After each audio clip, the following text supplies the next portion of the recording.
Thanks for joining us tonight on this Eagle News and Entertainment Update.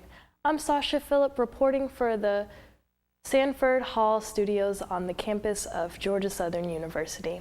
On tonight's show, we'll take a look at some of the history of Masters tournament, and rumor has it that there's a tell-all book for the president's lives while living in the White House.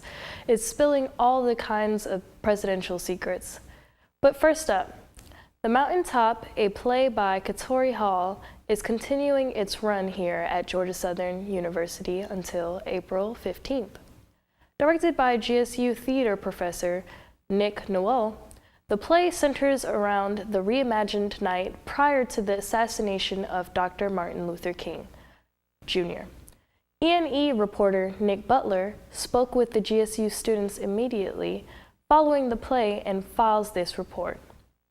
Georgia Southern University's Center for Art and Theater hosted The Mountaintop by Katori Hall, directed by Nicholas Newell. The performance is a reimagination of the events the night before the assassination of civil rights leader Dr. Martin Luther King, Jr. This performance evoked the emotions of students and related to civil rights issues in America. It made me think about passing on the baton and how I can impact my community, the Black community. It needs to be more plays like this, more writers that tell stories of the community, and I'm just glad I got the opportunity to see it. It makes you think, like, if I'm uncomfortable with this, what is the reason why? It makes you think deeper about yourself and about the events going on in this country even today. It showed a lot of stuff, like, about Ferguson, the Black Lives Matter and stuff like that. It just makes you remember, like, it's still going on today and there still needs to be something done about it. It definitely has to be talked about, because if it doesn't get talked about, nothing changes. So if we end up, bringing things up like this, talking about it, having a real discussion about it, maybe we can make change. Students can find more information on these performances by visiting theater@georgiasouthern.edu. The Mountaintop signals the end of the spring theater season at GSU. Summer productions begin in June. To contact the Center for Art and Theater ticket box office, call 912-478-5379. In sports news, Don Riddle looks at the history and weird traditions of the Augusta National Golf Course, home of the Masters.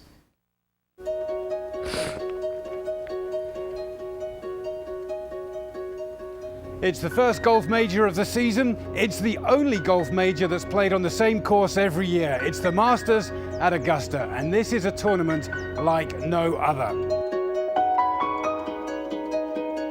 The whole thing was the brainchild of Bobby Jones. He was the only golfer to win all 4 majors in a single calendar year back in 1930. But his legacy was the creation of the Augusta National Golf Club and the Masters, which first teed off in 1934.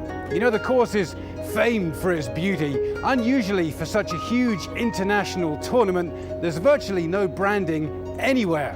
The azaleas and the dogwoods always seem to be in full bloom when the action comes around every April, and the scenery really is an intrinsic part of its charm. Membership at this club is exclusive with a capital E. Assuming you're even in the running, asking for an invite will only ensure they take longer to extend an invitation. Just ask Bill Gates. He was famously shut out for 5 years. Masters champions are presented with iconic green jackets, which they can wear anywhere for a year, but after that they must be returned and stored on the premises. Phil Mickelson famously took his family out for donuts in his. Every golf club has rules, but they're particularly serious about them here.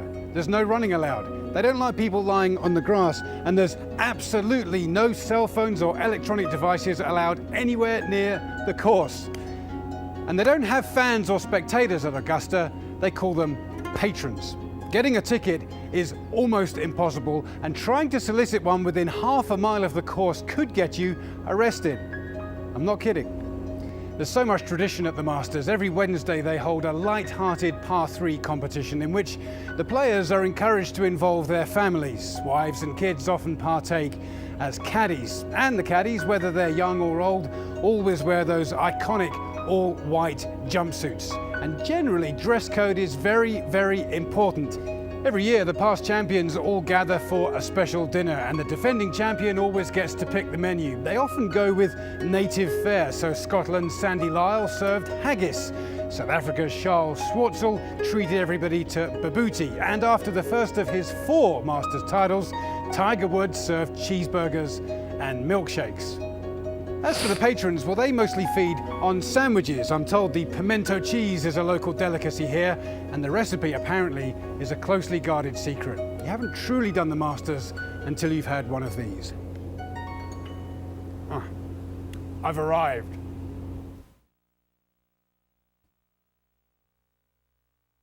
Thanks, Don. And finally tonight, a new book is spilling the beans on the most intimate presidential moments witnessed by staffers and insiders. It's called The Residents Inside the Private World of the White House. Some of the book's most secret, shocking secrets involved in the Clintons. Imagine that. So mess that up. Brianna Keeler has all the juicy details. As Bill and Hillary Clinton prepare to fight their way back into the White House, a new book reveals details about the explosive arguments they had inside its halls. There was blood all over the president and first lady's bed. The blood was Bill Clinton's. What did they think had happened? Well, everyone on the staff, said that they were convinced that she clocked him with a book. In an ABC interview at the time, Clinton dismissed similar rumors that she'd thrown a lamp at the president. I have a pretty good arm. If I'd thrown a lamp at somebody, I think you would have known about it. But insiders say the Monica Lewinsky scandal left her reeling. One summer day, Hillary Clinton enlisted an usher to help her get to the swimming pool unspotted and without a Secret Service detail. He escorted her, made sure that she wouldn't have to see any Secret Service agents, wouldn't have to see anybody on a tour, no staffers. She didn't want to see anyone, and she specifically said that. And so he was so proud that he was able to make this happen. Just a few of the juicy tidbits in a new, largely on-the-record account of life behind the scenes in the White House. Kate Anderson Brower interviewed dozens of former maids, chefs, florists, butlers, and doormen who have worked at the White House dating back to the Kennedy years for the residents inside the private world of the White House. Their accounts of everyday life at 1600 Pennsylvania Avenue seemingly ripped from the script of the PBS series Downton Abbey. And just like in the popular show, the lack of privacy in the White House is a constant theme in the book. Former employees describe Bill and Hillary as the most private first couple they worked for. I've had staffers say that the Clintons were the most definitely paranoid first family that they ever had to work with. And they didn't ever really fully trust the staff. It took them a whole year to really carry on a conversation while the staff was in the room. And the Clintons had the White House phone system rewired so they could make their own calls instead of going through an operator. They were worried about people listening in on their phone calls. Thanks, Brianna.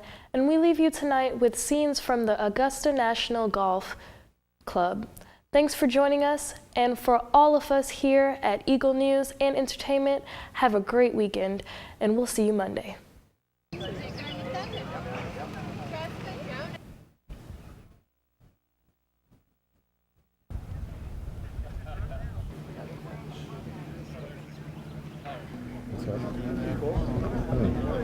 Ooh.